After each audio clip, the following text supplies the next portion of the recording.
I sat at the oak dining table in my father's Manhattan apartment, the skyline glittering behind us like a smug audience. Across from me, my brother, Jordan Whitman, was in full performance mode, his hands slicing the air as he recounted the details of his latest victory. The acquisition closed at $50 million, 0 cents, he said, lifting his glass with the same arrogance that used to win him applause at prep school debates.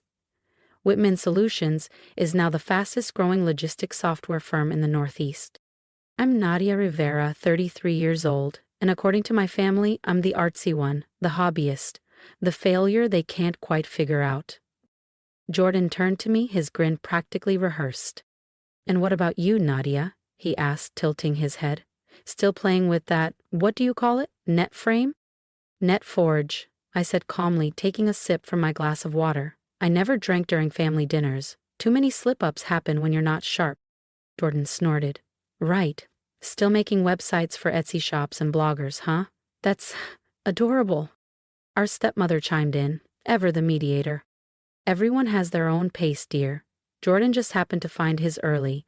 Nadia is building something too, I'm sure." They had no clue what NetForge really was. No idea that behind our nondescript co-working space in Soho, we were building next-generation infrastructure for quantum encrypted data. We'd just signed contracts with 3 federal agencies, and yes, 2 of Whitman Solutions' biggest competitors were on our client list. But Jordan was the golden child, Ivy League valedictorian, MBA from Stanford, the family's pride and investment.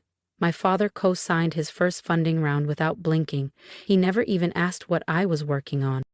"I heard about your new encryption tool," my dad said to Jordan, beaming. "Truly game-changing. Industry-leading." I swallowed a smirk. Our engineers had exposed 2 major vulnerabilities in that exact tool last week. We'd sent a discreet advisory. It was ignored. Jordan leaned forward, eyes gleaming. "Anyway, tomorrow we announce our biggest merger yet, historic even. Can't say with who, obviously." He flashed a look in my direction. "I doubt NetForge deals with NDAs. Web design shops usually don't." I smiled. "You're right," I said. "We usually don't, but this one was different." Their puzzled expressions were still etched on their faces when, the very next morning, headlines broke across every major outlet. NetForge acquires Whitman Solutions in $120, 0 cents M strategic merger. Jordan never even saw it coming. My phone buzzed gently in my lap. A message from Ava, my COO. "Everything's set for tomorrow. Their board approved the terms. Want me to send final paperwork to legal?" "What was that, sweetie?" my stepmother asked, noticing my glance down. "Just a client issue," I replied with a smile. "Small business web stuff. You know how it goes." Jordan snorted. "Oh, I remember those days. Hustling for $50 logos and fixing broken contact forms at midnight." He sipped his Merlot, smug as ever. "But I always thought bigger." I typed back without looking up. "Send everything. Meetings at 9. I emailed. Let them know we'll need their final signatures in person." The truth about NetForge was tightly guarded. On the surface, we were a boutique development agency. In reality, we ran one of the most advanced cybersecurity and digital intelligence networks in the eastern U.S. Our actual headquarters took up 3 floors of a high-security building in Midtown, staffed by over 200 of the top minds in behavioral AI, encryption architecture, and corporate defense strategy. Our clients included defense contractors, Fortune 100s, and, ironically, 2 of Jordan's biggest rivals. But that wasn't the most satisfying part. Over the last year, we'd been strategically acquiring minority shares in Whitman Solutions through intermediaries, quietly, methodically, through a web of holding companies. Jordan's revolutionary tech platform had fundamental vulnerabilities, ones our team discovered, documented, and, eventually, exploited. His valuation was unstable, his leadership overconfident. The board was anxious, they needed a bailout, and NetForge had offered one. "Another glass, Jordan?" my stepmother offered, holding up the wine. "Absolutely," he grinned. "We should toast to success, right?"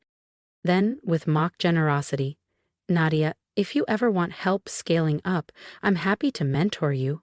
Our smallest department probably pulls in more revenue than NetForge in a year." I glanced at my phone. Our updated valuation had just come through, $2.3 billion. Whitman Solutions? Not even half that anymore.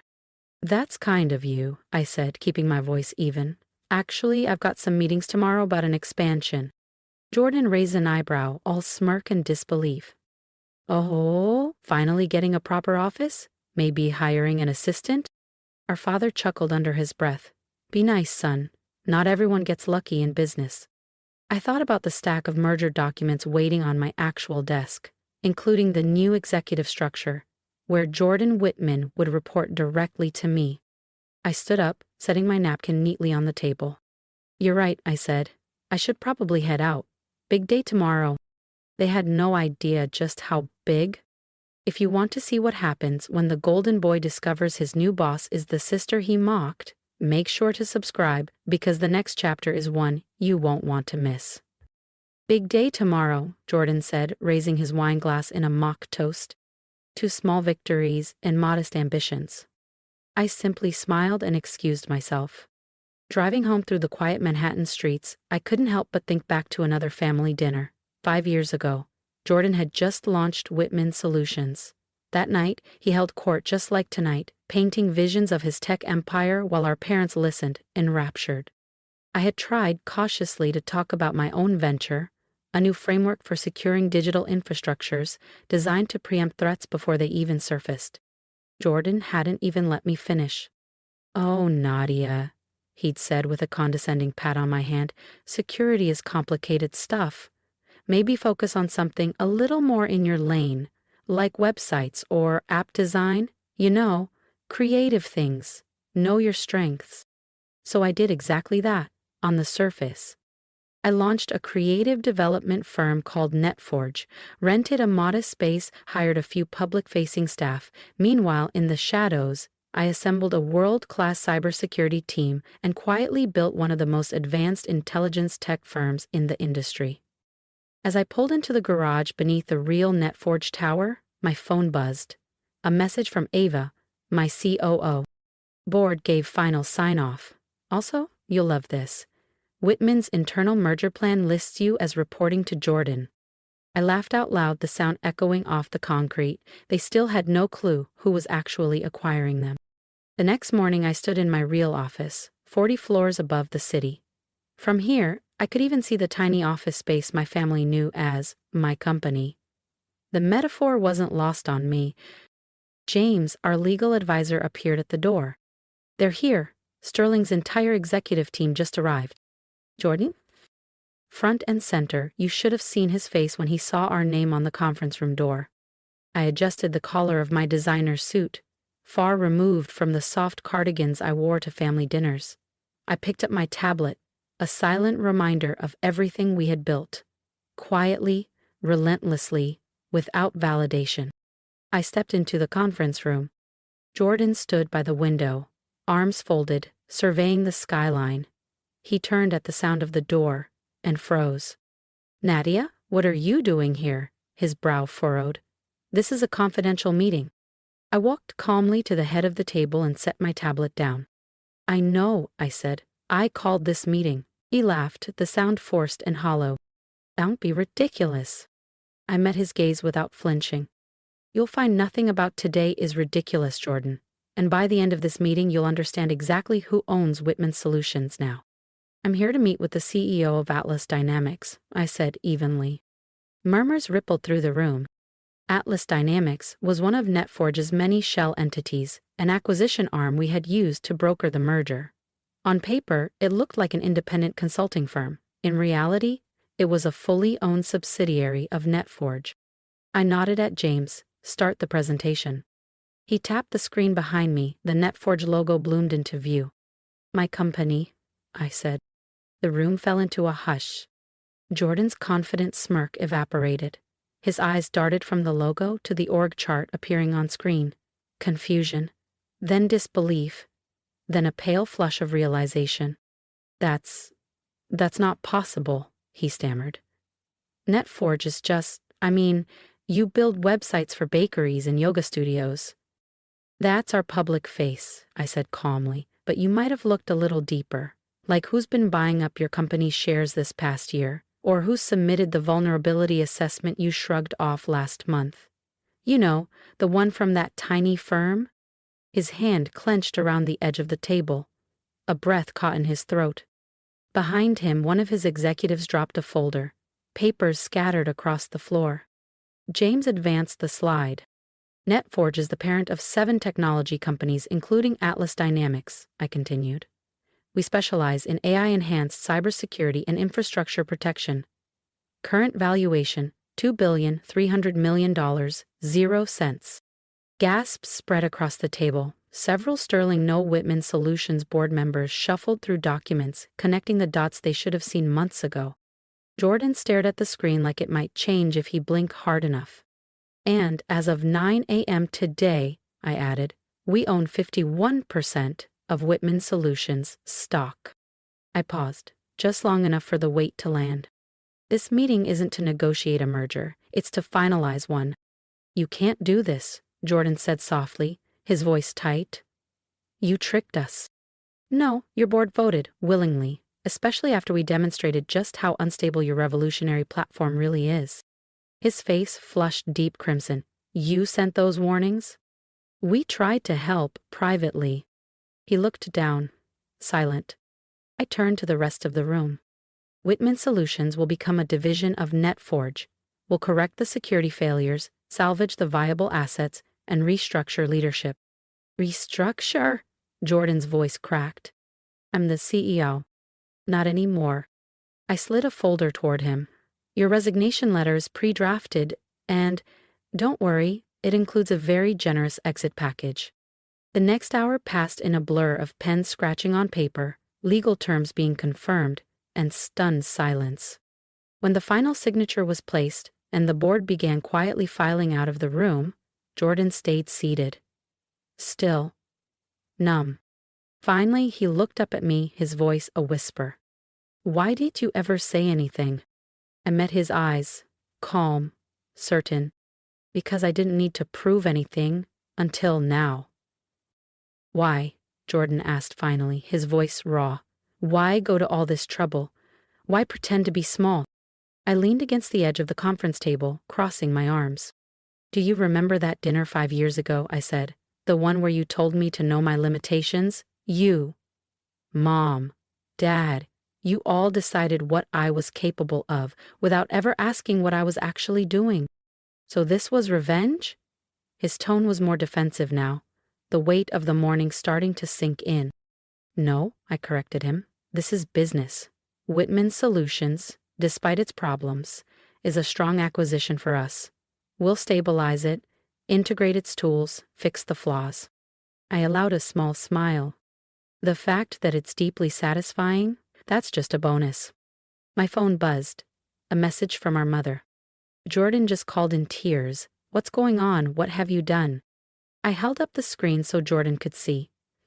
They still think you're the successful one. I tilted my head. Want to go tell them together? That evening, the family dinner felt like a mirror of the one from the night before, but flipped. Same table, same city view, but now Jordan was the quiet one, pushing food around his plate, eyes downcast. I don't understand what my father kept muttering. NetForge is worth billions, but you work in that little co-working space downtown? That's for local clients, I explained simply. Web design, branding, small campaigns. The real company operates out of Hamilton Tower. I pointed toward the skyline. Top 10 floors, north side. My office overlooks the East River. My mother reached shakily for her wine. Jordan stared at his plate. But Jordan's company, she began. I cut in gently. Whitman Solutions will be well cared for. It's now part of our portfolio. Jordan has stepped down. Stepped down is a polite way to say it, he muttered. My father turned to me, still bewildered. All these years, pretending to run a boutique agency? I raised an eyebrow. Would you have believed me if I told you the truth? They didn't answer. The silence stretched out, thick with old assumptions, years of dismissiveness. Finally, Jordan exhaled. I underestimated you. We all did. Yes, I said quietly. You did.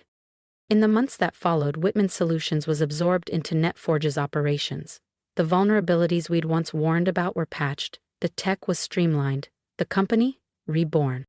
Jordan took a role at a much smaller firm, hopefully with a deeper sense of humility. As for my parents, they stopped comparing us, not because they finally understood my work, but because they no longer had the metrics to do so. And me? I kept the small design studio running, not for income but as a symbol. A reminder that sometimes success wears simple clothes, and that the loudest wins don't always need to be announced. Occasionally, I drive past that old office and hear Jordan's voice in my head. Such a tiny startup. And I smile. Because real power doesn't come from proving people wrong, it comes from letting them believe they're right, until the moment they realize they never saw you coming. These days, when people ask how I did it, I tell them the truth. Success starts with silence and ends with a boardroom. If you've ever been overlooked, dismissed, or told to stay in your lane, then you already know a piece of my story. I didn't set out to get revenge. I set out to build something real. But when the people closest to you can't see your value, sometimes the best thing you can do is quietly keep building until the results speak for themselves. If my journey resonated with you, even a little, I'd love to hear your story. Leave me a comment below. Tell me about the time you were underestimated and how you rose above it. And if you believe in the power of silent strength and strategic patience, hit that subscribe button. Your support means more than you know. My advice? Never let someone else define your limits. They don't see your dreams the way you do. You don't need loud announcements or validation to be extraordinary. Sometimes, the quietest path leads to the most powerful destination. I built an empire behind a simple facade, and you can too. Keep building, keep believing, and when the time comes, let them be the ones stunned by the truth.